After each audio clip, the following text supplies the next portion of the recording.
Well,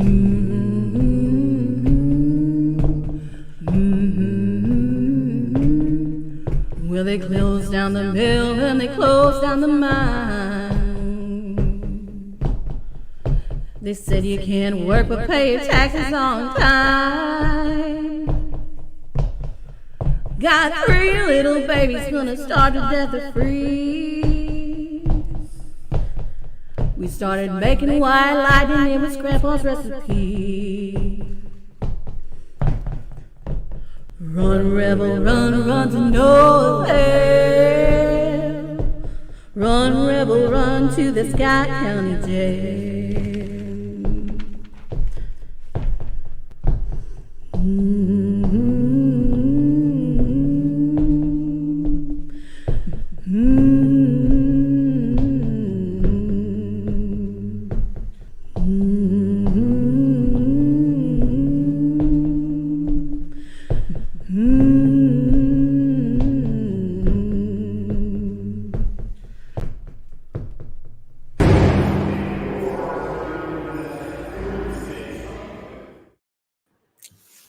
Hey everyone, and welcome back to the Jailhouse Informant video podcast. We're here live at the historic Scott County Jail, and you're locked in for the next hour with myself and my co-host, Dr. Christy Sumner. Hey everybody, thanks for joining us tonight. We're really excited about tonight's guest. We are continuing with our Jailhouse series, where we are speaking to different jail owners and managers and operators from across the country. And we've got a very special guest tonight, so we're really excited about speaking with him about his jail in Ohio.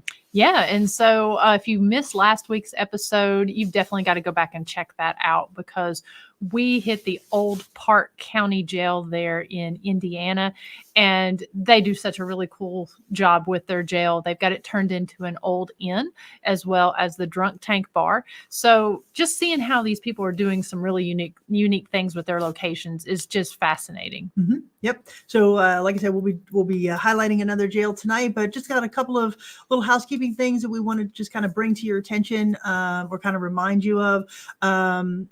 First of all, we would like to give our condolences to the paranormal community. We did lose a friend and a fellow paranormal investigator over the last couple of days, Scotty Burns. She was a very positive individual in the paranormal community, very helpful, encouraging, just one of those people that we were very blessed to have known. So unfortunately, she did lose her battle with cancer, and so we do give our condolences to the family of Scotty Burns. Yeah, so please keep them, her team, War Party Paranormal, in your prayers and thoughts this week, because again, she was such a powerful, positive force here in the paranormal community, and so she will definitely be missed by very, very many people. Mm-hmm. So also, want to say hello to everyone that's in the chat room tonight. If anyone has any questions for our guests that we have or us, please feel free to put those in the comments section there, and we'll make sure to definitely get to that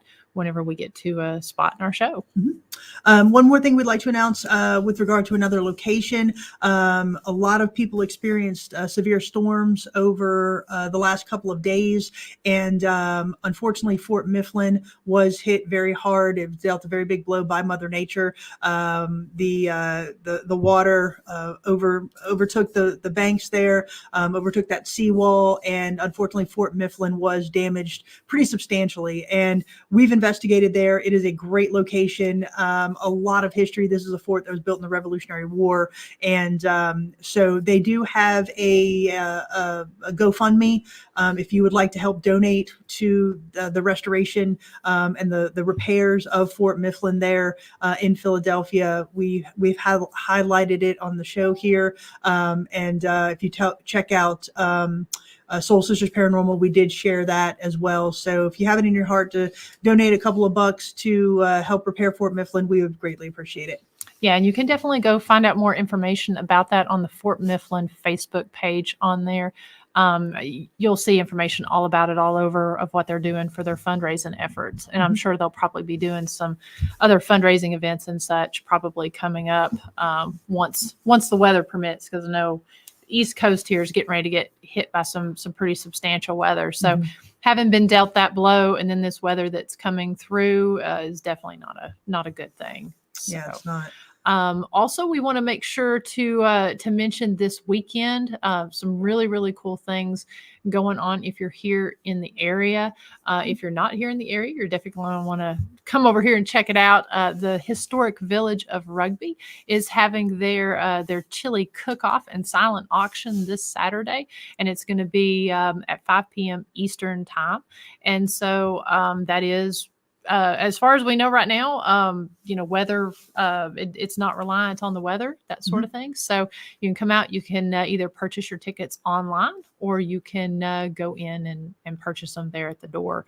Yep. I think even if you wanted to enter in the chili cook-off, you actually still could. Yep. There's if you want to enter some chili into the cook-off, there's a way to do that. You just got to apply here on the Historic Rugby Facebook page. Put in your application to do so, and I'm sure they have spots left for that. And it's going to be a really good time. There's going to be a silent auction. All of the proceeds go to Historic Rugby. We will be there representing Historic Rugby after dark. We'll also donate some stuff from the jail for their silent auction. So please, if you're in the area and you want something to do on Saturday, please go ahead and join us at the chili cook-off there in Rugby. Yeah, and also I want to get this. Bear with me just a second as I get this pulled up. I know Sally, you can hear her Sally's eating and playing in the background. But let me pull up on the jail's page here. Should have had that one already pulled up. But just want to remind everybody that we have modified our schedule a little bit here. Excuse me, with the cold season here in January. So we have modified our schedule to where we are closed during the day during the month of January, but we are open for appointment by appointment only. We've got tons of ways you can reach out to us. If you do show up here and we're not here, we've got phone numbers, emails, cell phone numbers, everything on there that you can reach out. Also, we are open daily on Saturdays. That's normal business hours. We've actually extended that just a little bit from 9 a.m. to 4 p.m. Eastern time. You can come in, you can do a self-guided tour. But if you're in the area, want a tour of with at least 4 or more people, you can reach out to us, and we'd be happy to come over here to the jail, open it up, and give you a tour any day of the week. We don't have any off days during January, even though we're closed. We don't have any off days. We've also really highlighted our after dark tours and stuff. We've got flashlight tours on the schedule available every night during January, except Thursday nights, because we've got podcasts every Thursday night. So you can come, you can book a flashlight tour. You do that through the website. You can also book one of our escape room experiences. I think we've got like 6 or 7 games open every single day. But and on Thursdays we've got them open up until I think about 5 o'clock or 4 o'clock. Also, our private paranormal investigations from January 2nd up until March 10th. You can come in, you can investigate the jail any night of the week through March 10th, and you'll also get 2 extra hours for the investigation. So it'll be from 7 p.m., not 7 a.m., but 7 p.m. to 4 a.m. up to March 10th. After March 10th, regular hours resume, regular days resume. That's Thursdays through Sundays. And it would be from 8:30 p.m. to 3 a.m. So get those dates booked. We've had some people booking dates this week. We want to make sure that you get your date. So you want to go onto our website, check it out, book your date with us today. And we'd be excited to have you here. Yep, and here and at Rugby. So if you want to investigate Rugby as well, the Historic Village of Rugby, we do have dates available for that also. If you're interested in lodging at Rugby, please contact us and we can walk you through the steps on how to get lodging in the Historic Rugby Village, as well as an investigation of the village. Yeah, absolutely. So we don't want to forget about them, because we have that. We also have guided ghost hunts open during their closed months. They are closed till mid-March, but we're open 7 days a week there at the Historic Village of Rugby with our night tours, guided ghost hunts, and if you have 5 or more people, lantern tours as well. Yep. So definitely check that out on Historic Rugby After Dark Tours and Investigations page. Yep. So. All righty. Well, again, we are here to continue our Jailhouse series, and tonight we have a very special guest. We are going to welcome Austin from the old Williams County Jail. Hey, Austin, how are you? I'm good. How you guys doing? We are Doing great. fantastic. Thanks for joining us. Yeah, thanks for having me. Absolutely. Yeah. So, we'll kind of start the conversation off a little bit, but I want you to tell us just kind of a little bit about who you are and how you've become associated with the old Williams County Jail. Well, I am the owner and the founder of the Underground Paranormal Network, and basically it's a series of locations across Ohio, and there's one in Kentucky, but most are across Ohio.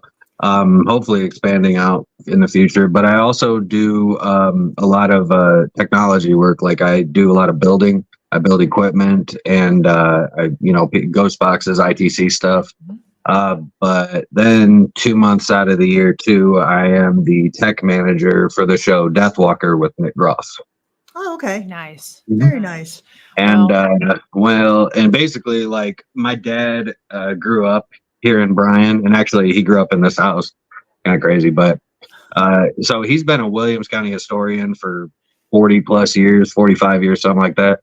And so he had a passion for it growing up, just a passion for history of Williams County, and that kind of drove my passion for history in general.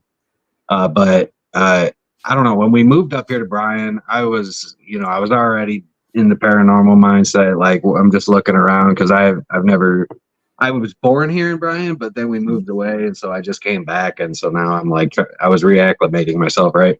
Gotcha. And I found the jail, and I was like, oh my God, there it is, right? And got in contact with the owner and talked to him about it, and I wanted him. No, that's the courthouse. Yeah, I was just pulling up. Oh. Yeah, I was pulling up Williams County. Yeah. Yeah, but I got in contact with the owner, and he was using it for storage. Oh, and wow. So I was like, he said it was a pain in the butt to try to, go in there and keep maintaining and all this stuff. So, I worked it out with him, and so now we open it for paranormal investigations, and the money goes into the electric and a lot of labor.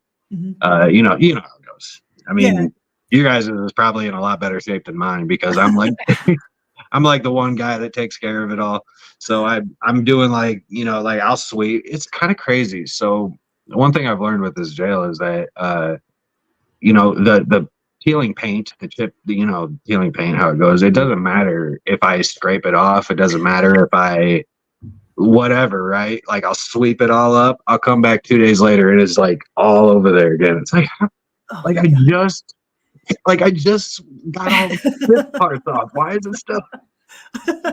Oh yeah. It takes a lot to keep a historic building up and functioning and running and looking presentable. It's never ending. Yeah. Just to go back just a little bit, what's the history of the jail? Can you speak to that just a little bit? Yeah. So the Williams County Jail is actually the second jail in Bryan, Ohio. It was built in 1869 was when it initially opened, and the building is original. Oh wow. It had, trying to remember how many cells it had. It had 3, 2, 2, and then 4. Okay. I'm like trying to do the math on my 3, 2, 2. So 5, 7. It had 11 cells to begin with. 11 cells. And over time, I think in like 1930, they tore out 4 of the cells to make the 911 dispatch center. Okay. But when it was initially opened, it was initially just a men's jail, right? Like, it wasn't co-ed until later on. But they had some heinous people, just like any jail. You look at some of the inmates over time. One of the inmates that I know was definitely there was a guy by the name of James Robert Angle. And this dude was a sailor in the Navy in World War II. And he comes back. He lived here in Bryan. Mm-hmm. And he comes back and he goes to the library. And unfortunately, there was this young lady who just moved up from Tennessee. Funny story. And she was the new librarian. You know, she had been doing great. She wasn't there and wasn't here in Bryan for very long, but he came back and he saw her in the library one day. And apparently when he confessed, he said, like, I just got this urge to kill her. Wow. And so he waited until closing time at the library and went back and went down into the basement where the historical archives were at the time. And she came down to let him know that it was closing time. And he apparently attacked her, like just beat her, strangled her, and then stabbed her 27 times. Oh my gosh. And like bashed and well, I guess no. He left and then came back a couple hours later and beat her head against the ground and, like, you know, beat her some more. Goodness. And he turned himself in 2 days later, but when he was booked at the Williams County Jail. And I don't know exactly what cell he stayed in, because I mean, I have the original booking card and the like the handwritten one. I've also seen the one right before he got transferred to the Ohio Penitentiary in Columbus. But I don't know what cell exactly he was in at the time. I know he was probably in one of the two protective custody cells upstairs. Wow.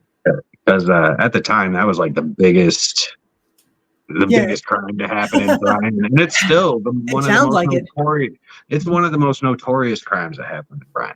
Yeah, it sounds like it. But there's a crazy story, and I said that this was the second jailhouse in Bryan, right?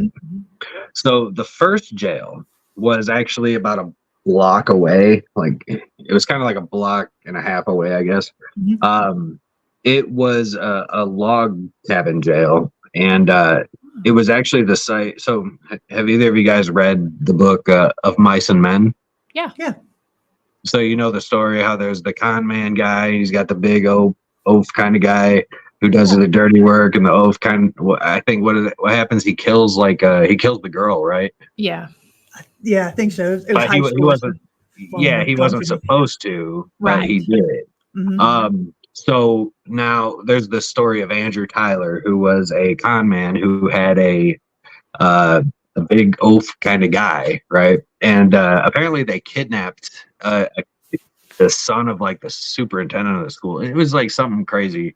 Like they kidnapped a powerful family's son, and they wanted to try to get ransom. But apparently they were not going to pay the ransom. And somehow, some way, they ended up taking the kid down to a river, and the big guy swung his head around and hit him on the head with it, like against a knot in a tree. Oh my goodness! Wow! So he like swung him up against So when they arrested them, Andrew Tyler was hanged for his crimes, and it was the first and only public hanging in Williams County. And the reason being is because, well, it's bad. It's messed up because, like, they tried to hang him the first time, and they asked him, you know, any last requests, anything like that. And he said, you know, shorten the rope a little bit. It's not right. And so they obliged, right? And of course, so this is going right. So they, you know, they pulled the lever, and he dropped, but he didn't like snap. He was just strangling there, like hanging there, right? But the people in Bryan, and it was supposed to be like it was supposed to be a private, like it wasn't public hanging. Well, it wasn't supposed to be. There was a fence that the public tore down because they were trying to get this dude. And so when that happened, they were, you know, the public was mortified, like the guy was just hanging there, and they pulled him down. Obviously, a second time, they weren't going to let that happen again. So that time was hung. But the crazy thing is that right before he was hung, apparently he had said something along the lines of like, you know, I am innocent of this crime. If you kill me, I'll haunt you forever. And so we're getting reports, or I'm like reading journal entries and reports about people talking about the jail being haunted in 1869. Really? Because they said that the sheriffs and the deputies were all terrified that the spirit of Andrew Tyler was haunting them. That is Wow. fantastic. And so they said that even the inmates apparently were afraid of this. Like, they were experiencing things. So like, and I mean, obviously, but 1869 and what I read was like 1873 or something like that. I'd have to go back and find it, but it's just wild to think, like, even before it was built, before it was built, it was screwed. It was destined to be haunted. That's fantastic. Yeah, it's like he cursed it in a way. Mhm. I know, it's a crazy story too, because of I just was like, damn, that is literally the story of mice and men. Yeah. Literally the freaking story. That is fantastic. Now, when was Of Mice and Men written? Was it based See, I on- wondered that. I wondered. I was curious about it. I don't know. I guess I never remembered it at the right times to look it up, but like, that's an interesting thought. I'm curious about that. Mhm. Yeah. Wow, that is a great story. Now, Yeah. when did the jail actually stop being a jail for the county? Well, the last inmate was transferred over to the Correctional Center of Northwest Ohio, the CCNO building, which is over in Stryker, about 10 minutes outside of town. Mhm. That was 1999. Okay. Wow. Okay. And then the sheriff, until 2014, though, the sheriff's department was using it for, they were still using it for their department. Of course. And for, all kinds of the 911 dispatch center and whatever. They were waiting for their new facility to be built down by the municipal court downtown. Okay. So 2014 was when they officially, February of 2014 was when they officially moved. Mhm. And then a private owner purchased it? Oh. Yeah, and actually, because the sheriff's residence is connected to it. Mhm. The owner actually renovated it and is renting it out to people. Okay. It's crazy though, because in the basement, and I'm pretty sure I posted this, in the basement of the sheriff's residence, apparently the story goes that right after the sheriff's residence was built, they commissioned an inmate who apparently was an artist. They commissioned an inmate while he was serving his time to go into the basement and paint a mural for the sheriff. Nice. Ah. And so he painted this beautiful boat a mural of a boat, like a ship. Mhm. Wow. And this painting was from 1939, was when it was actually painted. Yeah. Wow. And I know it's on my Facebook page. I don't know if you have access, but if you look, you can I'm find gonna it. scroll through and see there Okay. if I see it while you guys are talking there. Yeah, it's a Um, beautiful mural. Now, did they have reports of things going on while the jail was in use? Did you ever hear any stories of that? I have not, to be honest. I'm sure I could ask some of the deputies or some of the old sheriff. I know he was the one that was telling me about a lot of stuff. He even showed me some of the evidence that they had. They had apparently they had a pistol of that's what that was. What? Oh, sorry. I'm just realizing now. So I didn't realize it at the time, but now I know. Okay, so apparently We're bringing revelations to light. Love Dude, it. you're making me think about Great. it. Okay, so I know when he showed me some of the stuff that he had from the just historic stuff from the jail. Okay. One of the things that he had was a revolver. Mhm. It was just but I didn't understand. He told me what it was from, and I didn't put two and two together at the time. But now that I think about it, there was actually this I think he was 14 years old. I can't remember what his name was. He was just a kid. Mhm. But he apparently went and murdered an elderly couple so that he could take their car to the dance Wow. at his middle school. Wow. And so they had that murder weapon, and also he stayed at the jail. He was booked in the jail. Okay. So like he was showing me stuff like that, and I didn't realize at the time, like, oh, that's what. I didn't think about it. I was like, holy crap, that's cool. But yeah. So when the current owner purchased it, you said he was just using it for storage and stuff. Does he have any stories, or did he think there was anything going on? And if anything, I guess what I'm getting at is what prompted you to go to the jail and ask to do a paranormal investigations there? Well, mainly because it was an 1869 jail. I mean, let's be honest. Yep. The thousands of inmates that went in and out of there, like the fact that they have a solitary confinement area and the solitary confinement and the segregation and the protective custody and like the separation, the timeout rooms, they're all the same 2 cells. Okay. So you go up into those cells, and I mean there's writing etched into the walls and shit. Sorry, I didn't mean to cuss. You're fine. Am I allowed to cuss? Yeah, you're fine. Okay, cool. But like they there's stuff in there, and it says like I miss my family, I love you guys, I want my mother, may God be with me, or something. Like it's crazy. Oh, wow. Some of the stuff in there, and you can feel those emotions, right? Like that's the solitary area. And I don't know who was in there or why they wrote these things. Well, I mean, I kind of have an idea of who it is. I don't know fully who it is, but I know what the name is. But like for you to put that stuff in there, I assume he was probably in there for solitary.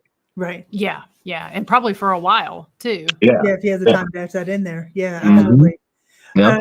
Now, aside from paranormal investigations, can people take historical tours of it, or is it just mainly open for the paranormal aspect? I mean, I'm always open to give tours. I guess I just don't have enough people reach out to take a tour of the jail. So like, it's really more or less like, if you call, I will come and I'll give you one. I'm 10 minutes away. Right. But, I mean, yeah, for the most part, I don't have that much, what do you call it? Tourism or whatever. I'm trying to get that. That's what we're trying to work for, but we're still a no-name town that nobody's ever heard of, Bryan, Ohio. Well, do you know any of the history there of Bryan? Does it have any significant history for that specific area? I mean, there's a lot of things, just like every town, it's got a lot of significant history, but I mean, so one of the big things, you guys know what the Etch-a-Sketch is, right? Yeah. The Etch-a-Sketch was invented at Ohio Art right here in Bryan, Ohio. Well, that's something. And Dum Dum Suckers, of course. Yeah. Everybody does. The candy hearts with the words on them, like the Valentine's hearts. Yeah. Yeah. Dum Dum Suckers, and those are made right here in Bryan, Ohio, only in Bryan, Ohio at Spangler Candy Company. Well, there you go. Okay. And apparently we're the only North American producer of candy canes too. So. All right. That's pretty huge. Yeah, there you go. Yeah. I mean, there's a couple of good reasons to come to Bryan, but like most people don't know that. So like we're trying to get it out. Mm-hmm. Right. Yeah. And that's what we like to share here on the show, because a lot of the people that watch, we've got 3 groups of people that watch. Some of them are into true crime, others into the history, and then you've got the paranormal investigators. So we love getting the word out on these other locations and cross promoting with people. Oh, and absolutely. Yeah. And the folks that watch over here in the audience, they're so interactive, and then also they love doing traveling to these places too. So definitely, guys, go and check out the Facebook page. We're going to be pulling that up, as well as the website, and you can find more information about Haunted Bryan. And so switching gears a little bit here, how did you get into the paranormal? Like, what was your catalyst for jumping into this community? Well, I mean, I guess like my curiosity all started when I was just turned 18, like 6 days after my 18th birthday. I suffered a sudden cardiac arrest, lethal arrhythmia. And for 3 days, I was in a medically induced coma, of course. And they thought I was going to be in a vegetative state. they actually even had people trying to get them to sign the documents to harvest my organs and everything, my because God. they were like sure I was going to be done. And so, but I guess at some point, I wiggled my toes on command, and that like set the entire room off and everything. And so, but like when I came back to it, the more further away I got from that incident, the more and more I started questioning, like, where was I? Yeah. Like, because it didn't like, it's not like a light switch you just turn on and off. Like, I mean, it's one direction typically, right? Like Yeah. you turn it on and then you flip it off. Mm-hmm. But for some reason I was who I was, and I was almost dead. I think, I mean, I guess technically I was like 7 minutes without oxygen to my brain or something. Wow. But so I don't know. I mean, I don't know if that's necessarily dead, but yeah. So I mean, I got to that state of consciousness where like I don't know, like I'm clearly not me in my body, but somehow I was able to come back and still be me, right? Right. But so like that kind of got my interest going, and then Nick and Ghost Adventures and all that. I went with my wife to Bobby Mackey's for one of the first like Nick Groff tour events that he did, like right after Ghost Adventures, right? And so that was my first ever like investigation. And I mean, I remember I actually got pushed in the basement. That's like the only time like I've ever been manhandled or forced or anything, right? And my back was up against the wall, which is what made it Oh, wow. even in the room of faces in the basement. Okay. And so like when that happened, like that was wild. But that kind of like really started the journey, I guess. Okay. And then moving into building equipment and all of that, just kind of something that you were tinkering around with and No, that I mean, I had because we used to run the old Higginsport school down in Higginsport, Ohio, which is right across the Kentucky River. Yeah. And that's where I also Nick and Katrina, Elizabeth and all them came out to film Paranormal Lockdown out there. Mm-hmm. But during that time, I started to really dive into ITC. Like ghost boxes and EVPs and all that good stuff. And I had this deep interest in it. I never knew that I would be where I'm at today, but like I guess it's because I made friends with all of those guys, like those builders, those guys that already like have learned from, because there's only been a few generations of builders really like after Frank Sumption. And so learning from many of these guys has kind of given me a lot of desire to go further and further. And eventually I guess it got to the point where like one of my best friends is KD Stafford. I don't know if you guys know who that is. Yeah, I think I met you there at down at the Haunting at the Mill Paracon. Didn't you speak with KD there? Yeah, I did. Yeah, I heard you do your presentation there. Yeah. So all right. So yeah. So me and KD, we do. I mean, we actually got the podcast right after this that we're doing. But so he actually was the one that kind of forced me to get into it. Mainly because I kept bugging him and saying like, dude, can you do this? Can you do this? Can you do this? I kept doing that. And he was like, dude, do it yourself. There you go. I mean, I get it. All right. So yeah, now that and so he ended up actually buying me my first soldering station. Oh, and he bought me my first millimeter too. My first, I still have that thing. Oh, that's awesome. And that was 2.5 years ago, roughly. So, it's been a crazy journey, but the guys like KD, guys like JW Prather, Stephen Katie Halte, those are some of my closest friends. And, and I'm continuously learning from them. I'm learning from new builders, and obviously trial and error teaches quite a bit too. So, right. So yeah, that's kind of how I've gotten into it. And now it's to the point where that's my only focus. Like I hit a point in ghost hunting where it's like I felt like I was hitting a wall. Yeah. Like, you can only go so deep. And a lot of people are very interested in the, the who and the what happened and like, all that stuff, like the history, right? Right. Mm-hmm. Well, and I mean, that's great, but I feel like, there's too many people, there's a lot of people doing that already. In fact, most people are doing that already. And so I guess I kind of took a path that I felt like needed to be taken, which is, trying to take everything further. And so, working with those guys that, my mentors, I look at them that way. Yeah. Working with these guys and learning a lot and, helping with other people too, I think that the ITC community is moving forward, especially because I was able to repair some relationships that were destroyed because of a certain individual. I don't know if I need to say his name. I'm sure you guys understand who it is. Yeah. We understand. Yeah. And it just kind of like everything became a competition. Everything became about money.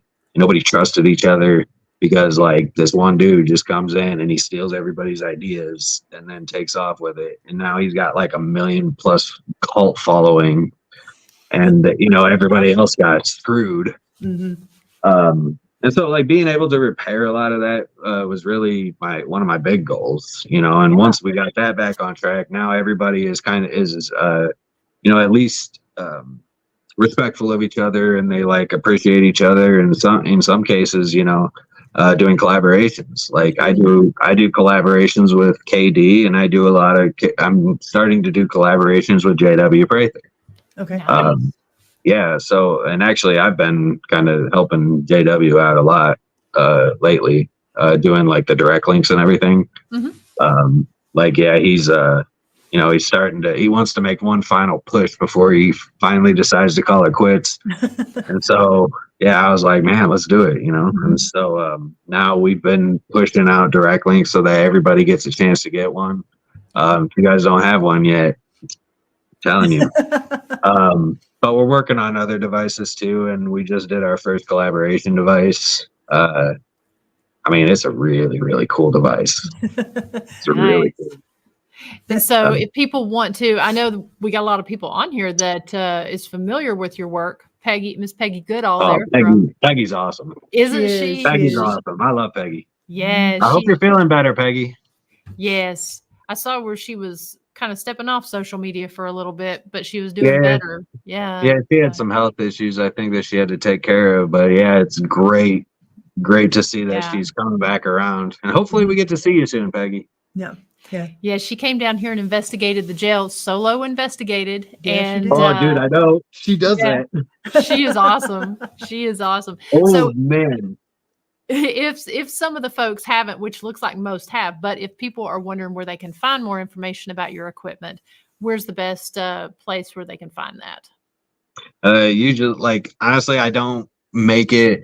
I don't know why, but I've been very unprofessional about it. And I hate to say that because it seems bad, but like I don't I don't like have a website. I don't like I don't like to promote myself. Okay. Like, I don't know why. It's a weird thing with me. I don't want to promote myself. If it's going to be anything, it's going to be the work. Right. Yeah. And so when I've created this thing, the Techromancer's device development page on Facebook is one place that I share a lot of my work, or also my personal Facebook page. Okay. But it's very it's informal. I guess is a better way to say it. Informal. It's about instead of unprofessional. There you go. I like informal. Yeah, I like informal. We'll make sure we add that to the show notes. Yeah. Like you gotta reach out to me and we work something out, because I do a lot of custom work. Like I do a lot of like right now I'm doing a miniature casket for somebody, and putting together a shadow tracker circuit. Oh my gosh. Yeah. I'm also I just got done doing a stuffed cat doll, like a stuffed cat. I guess the guy that sent the cat to me, I guess his cat died. And so he wanted to do a box to commemorate her or him. I can't remember if it's a her or him. Shiloh. Is that a boy's name? I think so. I think, probably so. Boy. I'm sorry, Pat, if you're watching. But he wanted to do that to kind of commemorate him. And so it was really an honor to be able to do that. But I think it was really cool. Like it looked like just like him, and he had a little patch that he wanted to put on it. So, but I've done ventriloquist dummies. I've done I do the old Watchmen TVs, those old Yeah.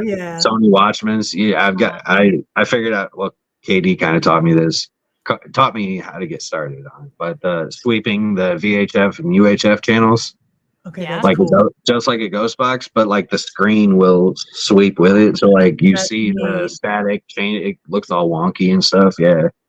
I got some videos on there and also on my Instagram too. It's at the UGPN, or it might be the_UGPN, like UGPN, Underground Paranormal Net. Yeah.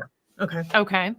There's a lot of my stuff, and I do custom work. So like if people want something, like reach out to me and I will put together whatever you want. That's fantastic. Nice. Now, as far as your other locations that you have, in going through, I'm going to pull up the website for Haunted Bryan there, and you all have quite a few locations there that people can go visit. Well, you're just on the Haunted Bryan page? Yes. Sorry, we've got cats going crazy. Go to the Underground Paranormal Network page. Okay. And so while she's doing that, I'll just kind of ask, with the jail, what has been some of your experiences there? Oh man. Okay. So first day, like not even night, like daytime, right? It's just me. We had just like gotten the tour and like he was going to let us start cleaning up. Right. Okay. So we're sweeping on the main floor, and there's a metal, like a steel door that has access to, it's the pipe access door, right? Okay. So I'm curious about it. I go over to it and I try to open it up, and it's like really difficult to open. Like it takes a lot of force to like really pull it open. So I saw what it was and I closed it back up. We go upstairs for like an hour. We're just sweeping upstairs. We come back down and that door is like 90 degrees open. Oh, that's awesome. And that's like first experience. So second experience, the first team that came to investigate, they had like a metal pipe fitting, like an O-ring or something, Okay. get thrown at them. And I didn't witness it. I witnessed it happening. I didn't see the thing flying through the air, but it was crazy because everybody, like I had turned off all the lights. Everything was locked up and closed. It was like one other person that was left to come out of the jail. And so they come and turn the corner to come out the front door. And as they're turning, this thing comes flying and you hear it bounce off the floor, hit the wall, and then bounce back a few times. Okay, that's fantastic. And I mean, love this. Like, shoot, I mean, there's, oh man. I mean, when you have a jail for so long, or when you have a location for so long, like the experiences just pile up. And so like now it's even trying to like think of like some of the most intense experience. There was one recently that, and I know on the live video that we did there, it's hard to validate that from the viewer's perspective. So I don't blame anybody if they think it's bullshit, but, so in the separation area, the protective custody, like the solitary area. Okay. There's a door that leads into the hall where the two cells are. Okay. And that door, I have never touched that door in the 5 years that I have been managing this place. I have never once moved it, touched it, seen what it was, because I know it's just the door leading to the solitary area. So I was there with my buddy Corbin Bentley. Yeah. We were there, and we were just there doing a live feed or something. And as I walked in, because I had set some device up down in the hallway, and I walked in there I don't remember why. It was like to fix it or something. And as I walk out, I walk right at the threshold of where that door is. And for some reason, it came off the wall and slammed back up against the wall and started like it with enough force to like where it was coming back. And the door doesn't like, it's got that really thick lead paint. Mhm. like Yeah. layers and layers and layers of it. So it's like Mhm. not easy to move, right? Yeah. And so that I saw it like moving back, it scared the out of me. Like on the live video, like at first I'm like trying to comprehend like what just happened. And then I'm like, oh, no way, dude. What? Like, Yeah. oh man, those are some of the craziest, I guess. Now, in your experiences investigating there, because we kind of had that, Miranda and I've been here since 2021. You kind of build that rapport. You kind of you have ghosts or spirits that you associate with. Have you found that at your location as well? It's not necessarily. I mean, I guess I do talk to. We have communicated with James Robert, the murder guy. Yeah. There's another entity named Mark that seems to come up every time I go there. He's always in the solitary cells, or at least that hallway.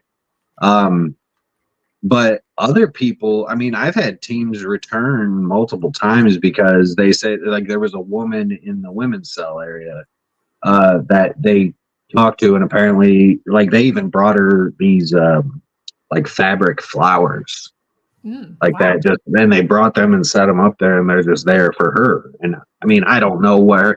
It's so hard. I mean, as you guys know, when thousands of inmates come through, like one mark could be 18 different you know what I mean? So you try to do your best judgment. But the one thing that's crazy is that there is a little girl there that I don't know who she is or where she came from. My speculation is that maybe she was a sheriff's daughter. Okay. And because like the houses are connected, maybe she would come up to the sheriff's department side sometime. I don't know. Okay. You know, we're talking 1869 through whatever, right? So I know some of them. Okay. And so those are the ones that I mainly interact with. But I know there's so many more. Of course. Yeah. So many more. Yeah. And so, okay, so I've got your page pulled up here, the Paranormal Underground page. Awesome. Underground Paranormal Network. Yes. Yeah. Oh, yep. Those are great. Yeah. That's the last year's poster, but it's very similar. I think there might have been a couple of changes on there, but not anything huge. But yeah. Yeah, I've seen videos from several different people that have hit some of these different locations and have got some amazing evidence at several of them. Yeah. Oh yeah, for sure. And it's fantastic that you offer packages and such for paranormal investigators. That just makes it so easy to go in, investigate a location, and know you can get those others with that same package. That's a great idea. Well, and see, when it was just 4 locations or 5 locations, it was easy. I could just do I could do a set price for this many locations, or no matter what ones you chose. So like you could choose any 3 and get it for this price, right? Right. Well, now because now we have 7 and the prices drastically change on some of them. So now I'm doing it to where if you book like 4 dates or something, you get so much off. Each date you book, you get this much off your total price. Gotcha. But you put $200 down and you can book up to 7 dates throughout the year. Oh, that's great. Wow. Okay. That is fantastic. Yeah. And that's always been the case, was the 200 down for up to however many dates. And I keep it that way just so it's convenient for people. And they can pay the remainder of each respective location upon arrival. Okay. So yeah, it was just to help teams be able to book their entire, see new locations, especially locations that nobody's ever heard of. Right. A lot of these places, were just nothing before, we brought them to the forefront. We keep trying to push them to the forefront. Did you find that, so when you would find one of these places, did you find that the people who owned them were pretty open to opening for investigations, or did it take a little bit of convincing on some of them? Well, honestly, the only one, I think the hardest one, I think, was the Auglaze Village, and only because that's owned by the Historical Society. Oh yeah. So like, and they were going through a whole thing with the board or the commissioners and all of that for funding, because they were supposed to get funding and they weren't getting the funding, but that's because they wanted them to, it's a whole big thing. But we had to, make some changes on our insurance in order to get that one. But for the most part, all the at least 3 of those were actually brought to my attention by my partner Mike Ring. The Wendelin 2.0, the Broadwell Funeral Home, and the Murphy Building, which is the Back in Time Emporium. He actually reached out to me because those 3 locations actually reached out to him initially. Oh, cool. Because they were having experiences. Oh, and so cool. they said, hey, come out. Can you check it out? And while he was there, he had some crazy things happen. And so he spoke to the owner and threw out the idea. Owners were very on board. That is fantastic. Wow. Now, is it just you and your business partner, or do you have a team? How does this work? I actually have a crew of about, I want to say like 12 to 15 people. Nice. Okay. Nice. But it's actually like that's broken down into a few different groups. So like my partner Mike, he runs Creepy Cincinnati Paraforensics, but he lives down in Middletown, like just near Poasttown Elementary School. Yeah. Okay. But my other partner Eric Moore, he lives in Defiance, which is about it's actually his location, the Oglaze Village. He's the one that got it on, but he runs SpectraloHiopf Paraforensics. Okay. And both of these teams are teams that I helped found and create. And but I only created SpectraloHiopf because I moved 3 hours north up here to Bryan, and so I was like, well, now let's have 2 sister teams. And so we started there. Then it just grew into the Underground Paranormal Network. But I also have one other partner, Beth Gaff, who she's our newest partner. Like, we just brought her up. But we have Mike handles the Middle Point School, and his territory also includes the Murphy Building, and like we have it broken up into territories. So like we each have our own kind of like respective locations to look out for and make sure everything's good. But a few of the locations, like the Wendelin, the Broadwell Funeral Home, and the Murphy Building, like the owners actually like kind of handle everything over there. Okay. Cool. But the funds have helped dramatically for the Broadwell Funeral Home. I mean, he's like really repairing it, like fixing that place up. He's going really hard with it. It's great because he wants to turn it into a haunted B&B, basically. Oh, nice. That's fantastic. Yeah. And then like Middle Point was really Jerry is a great guy, the owner. And he's, we just, a lot of it is just the trust, right? Yeah. Just building trust and showing like, I'm not going to screw you over kind of thing.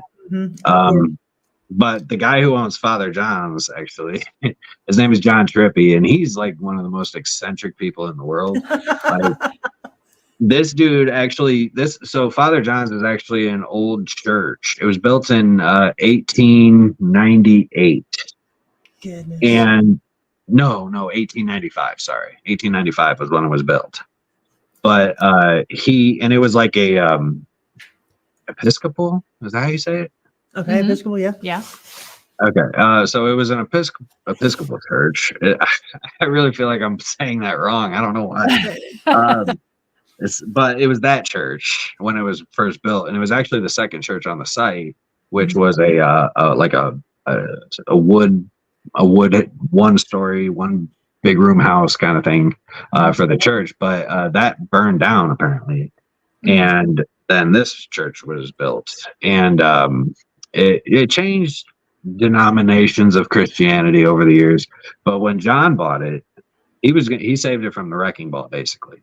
And so he turned it into a microbrewery and a restaurant / bar. And he also decided, and remember I said John was eccentric. He is somebody who goes over to like Tibet, to Nepal, to where the hell was he just got back from freaking somewhere. Like it's somewhere in the like the those real spiritual places, like Buddhism and peace and stuff like that.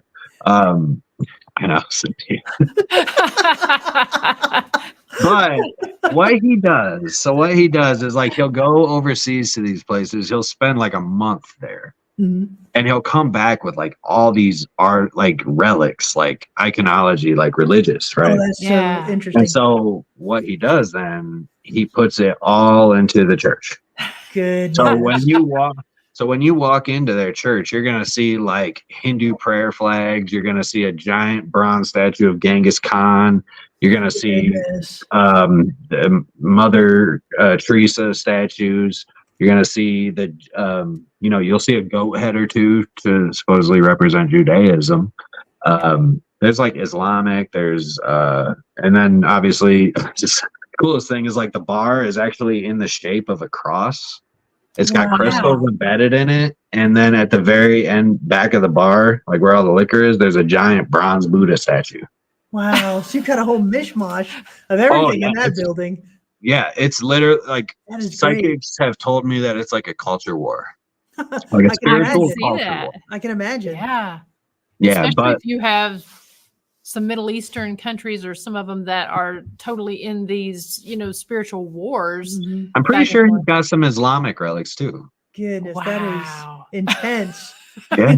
I can see where there could be some interesting activity Well, in that but building. his whole thing was trying to make it so that all religions are welcome here. Absolutely, Like yeah. everybody is welcome. Mhm. And that's of course great intentions, right? But of Yeah. course, that sometimes doesn't really matter what your intentions are. You do it, and Unintended consequences. Yeah. Yes. we don't know what's going to happen. But at the same, but there is also the old parsonage, which I believe at first when it was built, like the pastor and his family stayed there. They lived on site. Okay. And there's like some haunting. There was like a little girl and like an old angry woman in there that were there apparently. Well, no, the little girl actually came later because of John apparently. Wow. There's What a stories cool to like, place. dude. It is one of the most unique places, and I don't know if you guys have seen any videos of Father John's, like, but there's been a few teams that have come there. I saw actually where I heard of it was from Paranormal Quests Mhm. video that they did there. Yeah. Yeah. Those guys used to hit me up all the time, but I think Dave got upset because like a deposit that he didn't realize that he was paying, because he pays it like all up front all the time, right? But like every time you book a location, do you have a deposit? Yeah. A non-refundable deposit, right? Yes. Mm-hmm. That's common. It's Yeah. so common. Mhm. But he was upset that I didn't give him his $50 deposit back. Oh goodness. I mean, and No, he Oh and goodness. to be fair, there was a situation that happened the night that they were supposed, like the Murphy building. It was like a whole it was a big thing that I had to take care of course. But so I gave him his money back, and then he was upset that he didn't get the deposit back. And I mean, here's what I like the guys. I wish that they would hit me back up. So if you guys are watching, get at me. There you go.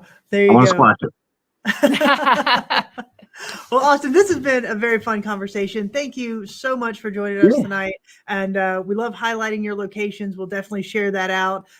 For anybody who's watching, these look like great locations. If you're in Ohio and you want to explore some of these, please reach out to Austin and get booked into those locations. Yeah. Absolutely. And like I said, we've got the stuff, the show, the links in the show notes. And so we'll also make sure that we add this page as well. So Yeah, absolutely. And if anybody watching wants to see any of the locations, I know a few of them have been on Deathwalker. Like we had the jail, the Bryan jail at Death. We had Deathwalker there. We had Deathwalker at the Broadwell Funeral Home as well. We've had Paranormal Quest, I think, at all of them, pretty much. We've had we had a lot of shows, but yeah, so I mean, check out any of those. I'm sure Middle Point School has been a very common one too. yeah.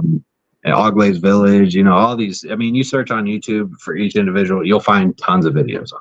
That's fantastic. So if anybody wants to watch some of the claims, the paranormal claims, some of the evidence that they're finding, please go to those YouTube channels and take a look.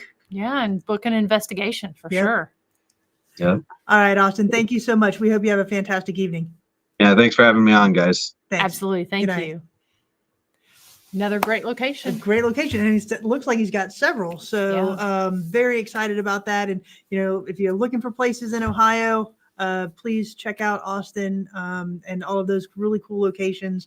I mean, I'd love to book some of those locations too. Mhm. Sounds like they're very active. Yeah. And then just some of the stuff that he's doing. Just sounds his like equipment. sounds like he's like on the cutting edge of some really cool things. So. Yeah. Yeah. So I know I've had KD Stafford on my show on Mhm. Ghost Biker, and had the pleasure of meeting KD as well as Austin there at the Haygood Mill Paracon back last year in March. Mhm. And it was just absolutely great listening to them talk about their equipment. And so I know we've got some folks on here that have used some of their stuff, and hit them up, especially looking for something unique and cool to use whenever you're going to these locations. I mean, nothing beats ITC. Right. I don't think. Especially when it's custom. Yeah. Right? When you get some really cool custom things. Mm-hmm. That just makes the whole experience so much better. But listen, everybody, thank you so much for watching us tonight. Again, check out the Historic Scott County Jail page for all of our schedules, all of our After Dark flashlight tours, our escape rooms, what we've got going on here in the month of January. So please check that out. Also, again, as we mentioned at the top of the hour, if you find it in your heart to give to Fort Mifflin, please go to the Fort Mifflin Facebook page, read all the information about what happened during the last storms that they had, and just click on their donation page and give $5-10 if you can. I know it goes a long way to helping restore this very historic location. Yeah. And check out the page historyhighwayshaunts.com. It has a direct link to our Historic Rugby After Dark page, as well as here, the Historic Scott County Jail. And so book your investigation at either of these two great locations, because we've got a lot of great things that we've got planned coming up this year as well. Yep. And also the chili cook-off. Yeah, chili cook-off at Historic Rugby on Saturday. And look, most of the country is going to get hit with a very big storm this weekend. So please, everybody be careful. Just hunker down, watch some Ghost Biker exploration videos, Yes. watch some Soul Sisters paranormal videos, watch the Historic Scott County Jail videos while you're sitting in front of a roaring fire trying to stay warm. But in all seriousness, everybody, please be safe during the storm that's coming up. And we will see you back here next Thursday. Yeah, next Thursday night, we are still getting confirmation from next Thursday night's guest. So stay tuned for that. But we will have a show next Thursday night at 7 p.m. If you are looking for something else to do tonight, stay tuned. 9 p.m. Eastern time on the Ghost Biker Explorations page. I've got urban investigator Vince Killian, who's going to be on my show. He's investigated here at the jail. I'm sure we'll be talking about that as well. So head on over to that page, check that out. And we look forward to seeing you guys next week. Thanks, everybody. Good night. Good night.